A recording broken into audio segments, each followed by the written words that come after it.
My name is Gabby Clapp. My husband and I are the directors of Freedom House Discipleship School.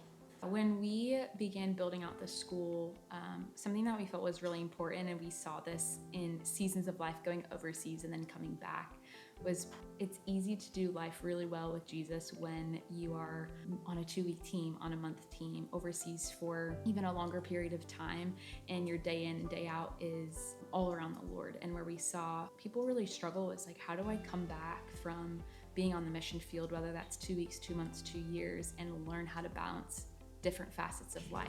So as we were building out the school, we just felt like, man, such a practical piece of day-to-day, life-to-life discipleship is how do I healthily balance and prioritize the Lord amongst other aspects of life. We know for us statistically, around 85% of people that come through a program like ours will not stay in vocational ministry. And so feeling a weight of that, wanting to give people an opportunity to learn in community. Even this last week, we did just a practical exercise for the week of just giving them a weekly calendar and inviting them to write and portion out what does their days and weeks look like. Because I think towards the beginning of the year, we were aware that a lot of them were feeling overwhelmed. Like, how do I do this? How do I do life with the Lord, life at work, being in school? Our students are required to work a part-time job, around 12 to 16 hours a week. And then roommate relationships. How do I balance, this overseas relationship where friends from back home and my parents? And I think as the students have matured over the years,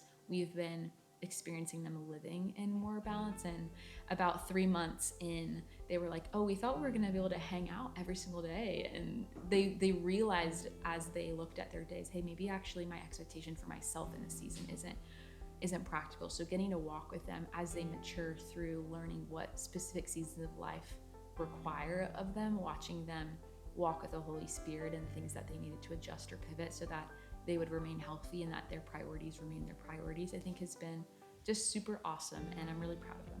Don't underestimate what the Lord can do with a year.